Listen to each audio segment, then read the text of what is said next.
जिंदगी के कुछ सवाल ऐसे हैं जो कभी पुराने नहीं होते और उन्हीं में से एक ये है कि इस उथल-पुथल से भरी दुनिया में कोई ठहराव और कोई मतलब कैसे ढूंढें। आज हमारे पास जो स्रोत हैं वो इसी एक सवाल से एक तरह से जूझते हैं। ये जॉर्डन पीटरसन की किताब 12 रूल्स फॉर लाइफ के कुछ हिस्से हैं और ये सिर्फ अच्छी सलाहों की एक लिस्ट नहीं है। इन्हें जिंदगी की मुश्किलों से बचने के लिए एक ढाल की तरफ पेश किया गया है। और दिलचस्प बात यह है कि ये सब शुरू कहाँ से हुआ। ये कोई गहरी फिलॉसफी की क्लास में नहीं लिखा गया था। इसकी शुरुआत हुई कोरा नाम के एक ऑनलाइन फोरम से, जहां किसी ने बस एक सवाल पूछा था, वो कौन सी सबसे जरूरी बातें हैं जो हर इंसान को पता होनी चाहिए। पीटरसन ने 42 नियमों की एक लिस्ट डाली और वो वायरल हो गया। खासकर आज के जमाने में जहां हर नियम को एक बंधन की तरह देखा जाता है, तो सवाल ये उठता है कि ये नियम इतने लोगों को अपनी तरफ खींच क्यों रहे हैं? क्या हम आजादी से ऊब गए हैं? ये एक बहुत बड़ा विरोधाभास है और स्रोत इसी की बात करते हैं। हम सब आजादी चाहते हैं, लेकिन हम अपनी ही इच्छाओं और आवेगों के गुलाम भी तो बन सकते हैं। बाइबल की एक कहानी का जिक्र है जब मूसा पहाड़ पर 10 आज्ञाएं लेने जाते हैं और जब वो वापस आते हैं तो क्या देखते हैं कि लोग नियमों के बिना सोने के बछड़े की पूजा कर रहे हैं। मतलब वो उस चीज की पूजा कर रहे हैं जो उनसे भी नीचे है। कहानी का सार ये है कि बिना किसी ऊंचे आदर्श या नियम के हम बहुत जल्दी नीचे गिर जाते हैं। तो मतलब ये नियम हमें बांधने के लिए नहीं, बल्कि हमें भटकने से बचाने के लिए एक फ्रेमवर्क है, एक तरह का सहारा, ताकि हम और ऊंचे लक्ष्य तक पहुंच सकें। मतलब भरी जिंदगी जीने के लिए जरूरी बुनियाद की तरह समझने के बारे में है। चलिए तो फिर किताब के सबसे बुनियादी आइडिया से शुरू करते हैं। स्रोत कहते हैं कि हम दुनिया को चीजों के ढेर की तरह नहीं देखते, बल्कि एक कहानी या एक नाटक की तरह अनुभव करते हैं। और इस नाटक के 2 मुख्य किरदार हैं, व्यवस्था यानी ऑर्डर और अव्यवस्था यानी केओस। हाँ, ये एक बहुत गहरा मनोवैज्ञानिक सच है। व्यवस्था वो दुनिया है जिसे हम जानते और समझते हैं। हमारा घर, हमारे दोस्त, हमारे रीति रिवाज, हमारा प्रिडिक्टेबल शेड्यूल, ये वो दायरा है जहाँ चीजें हमारी उम्मीद के मुताबिक चलती हैं। ये हमें सुरक्षा का एहसास देता है। और अव्यवस्था इसका ठीक उल्टा है। अव्यवस्था वो है जब आप किसी अनजान जगह पर हों या जब आपकी नौकरी चली जाए, कोई हादसा हो जाए।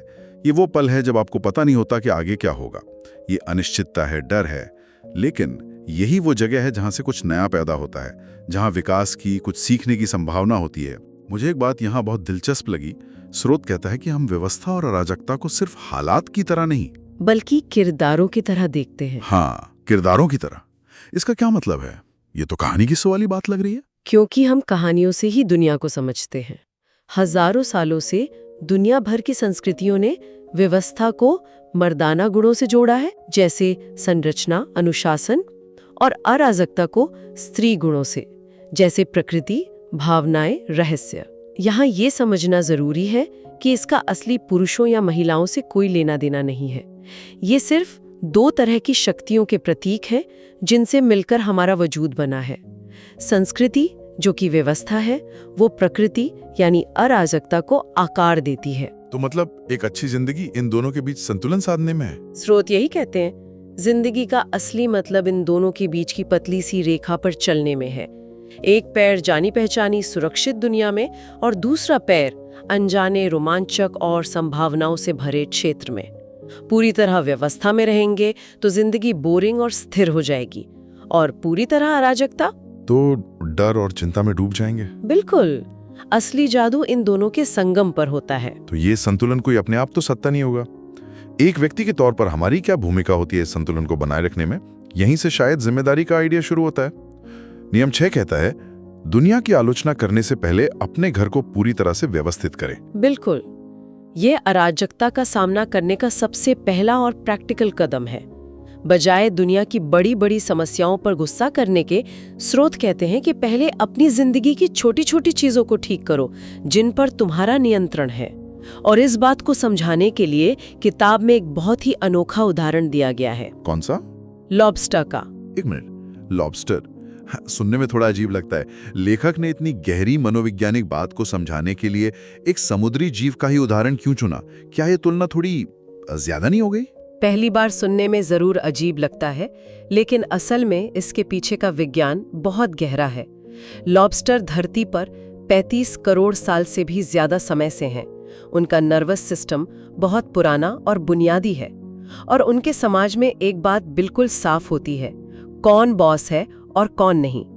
इसका एक सिस्टम होता है जिसे डोमिनेंस हायरार्की कहते हैं। हाँ, जब दो लॉबस्टर किसी ठिकाने के लिए लड़ते हैं तो जो जीतता है उसका आत्मविश्वास आसमान छूने लगता है, उसका शरीर तन जाता है, वो ज्यादा जगह लेता है, और जो हारता है वो सिकुड़ जाता है, छिपने की कोशिश करता है।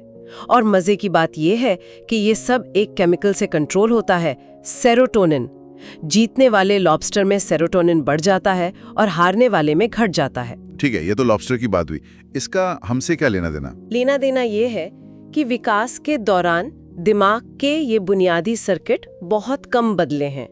जिस केमिकल से एक लॉबस्टर आत्मविश्वास महसूस करता है, वही केमिकल इंसानों में भी आत्मविश्वास और सामाजिक स्थिति को नियंत्रित करता है। ये हमारे अंदर का एक तरह से 35 करोड़ साल पुराना ऑपरेटिंग सिस्टम है। जब हम जिंदगी में हारते हैं या निराश होते हैं तो हमारा सेरोटोनिन गिरता है, हमारे कंधे झुक जाते हैं, हम नजरें चुराते हैं और चिंतित महसूस करते हैं। तो किताब का पहला नियम, कंधे पीछे करके सीधे खड़े होना, ये सिर्फ एक शारीरिक सलाह नहीं है, ये हमारे दिमाग के सबसे पुराने हिस्से को एक सिग्नल भेजना है। ये सिर्फ fake it till you make it नहीं है, ये एक फीडबैक लूप है। जब आप सीधे खड़े होते हैं तो आप दुनिया को और अपने दिमाग को ये संकेत देते हैं कि आप चुनौतियों का सामना करने के लिए तैयार हैं। इससे आपका सेरोटोनिन बढ़ता है, आप बेहतर महसूस करती हैं, और फिर दूसरे लोग भी आपको ज्यादा गंभीरता से लेते हैं। ये जिंदगी की मुश्किलों और जिम्मेदारियों को स्वेच्छा से स्वीकार करने का एक शारीरिक रूप है। ये अपनी जिंदगी की छोटी सी अराजकता को व्यवस्था में बदलने का पहला कदम है। तो एक तरह से सीधे खड़े होना, सच बोलना और पहले अपना कमरा ठीक करना, ये तीनों एक ही सिक्के के तीन पहलू हैं। बिल्कुल। ये सब असलियत का सामना करने के अलग अलग तरीके हैं, चाहे वो शारीरिक हो, नैतिक हो या फिर अपने आसपास के माहौल से जुड़ा हो। आपने बिल्कुल सही पकड़ा। ये तीनों नियम व्यक्तिगत जिम्मेदारी लेने के बारे में है, अपनी छोटी सी दुनिया को व्यवस्थित करने से शुरुआत करना। लेकिन अगर कोई अपनी जिम्मेदारी से भागे तो क्या होता है?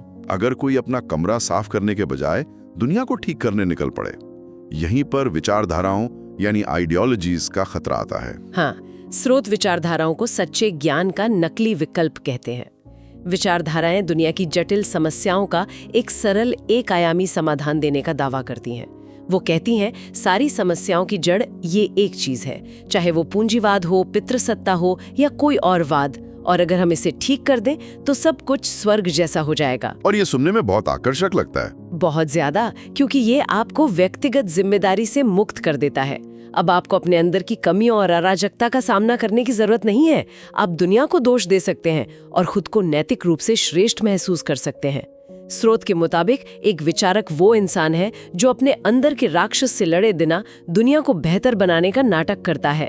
और ये नैतिक सापेक्षवाद के विचार से भी जुड़ा है ना, यानी ये सोच के सबका अपना अपना सच होता है और कोई एक चीज सही या गलत नहीं हो सकती। बिल्कुल। और स्रोत के मुताबिक जब समाज ये मान लेता है तो एक खालीपन पैदा होता है। जब सही और गलत का कोई पैमाना नहीं रहता तो उस खालीपन को भरने के लिए ये सरल और खतरनाक विचारधाराएं दौड़ पड़ती हैं। तो इसका तोड़ क्या है? इसका जवाब शायद नियम 8 में है, सच बोलो, या कम से कम झूठ मत बोलो।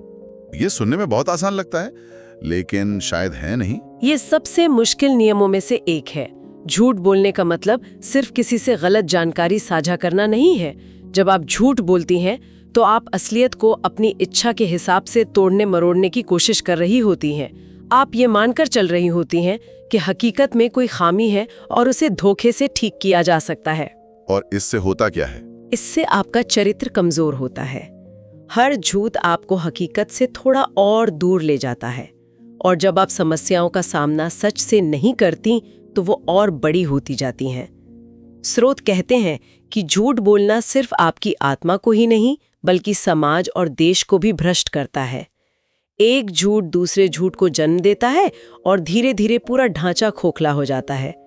सच बोलना मुश्किल है, यह आपको उन चीजों का सामना करने पर मजबूर करता है जिनसे आप बचना चाहते हैं, लेकिन लंबे समय में यही आपको मजबूत बनाता है। सच बोलने और जिम्मेदारी लेने की बात तो हुई, लेकिन इन उसूलों को अगली पीढ़ी तक कैसे पहुंचाया जाए? शायद यहीं पर बच्चों के पालन पोषण से जुड़े नियम काम आते हैं। नियम 5 कहता है, अपने बच्चों को ऐसा कुछ भी न करने दें जिससे वे आपको नापसंद लगें। सच कहूं तो ये सुनने में थोड़ा कठोर लगता है। कठोर लग सकता है, लेकिन इसके पीछे का तर्क बहुत गहरा और दयालु है।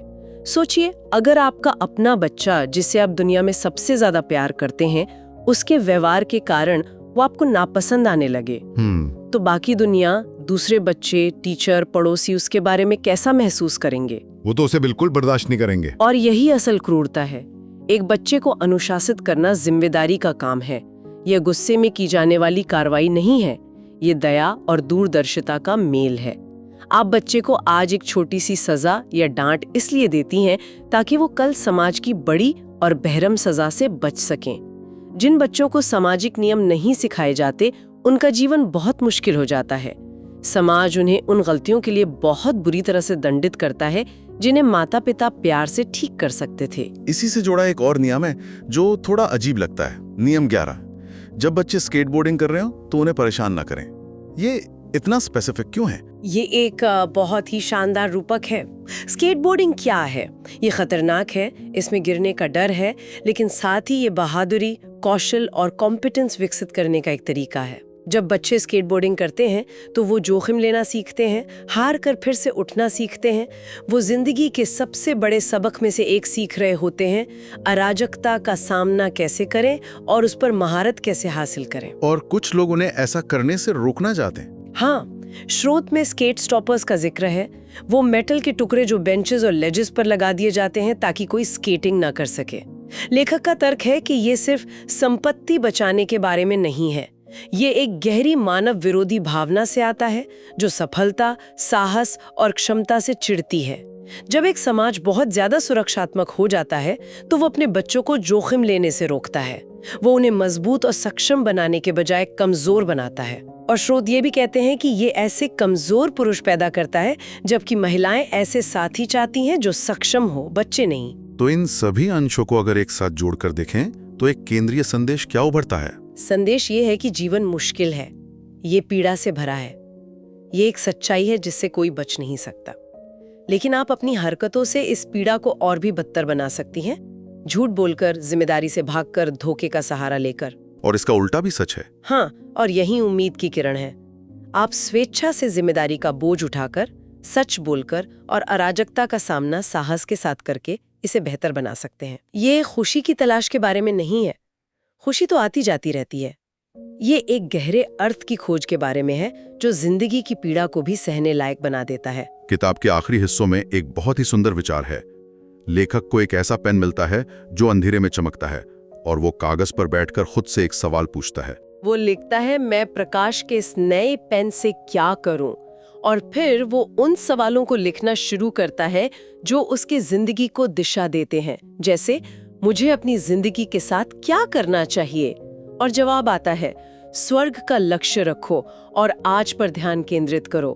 इसका मतलब है कि अपना सबसे ऊंचा आदर्श तय करो और फिर देखो कि आज इसी पल तुम उस दिशा में कौन सा छोटा सा कदम उठा सकते हो। शायद यही वो आखिरी विचार है जिसके साथ हम श्रोताओं को छोड़ सकते हैं।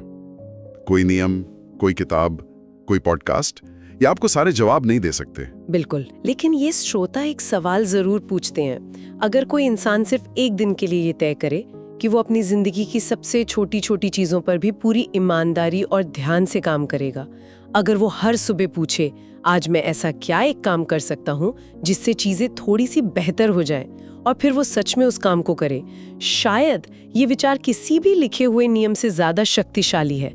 ये आपकी अपनी जिंदगी को सुधारने की जिम्मेदारी अपने हाथों में लेना है, एक समय में एक छोटा सच्चा कदम।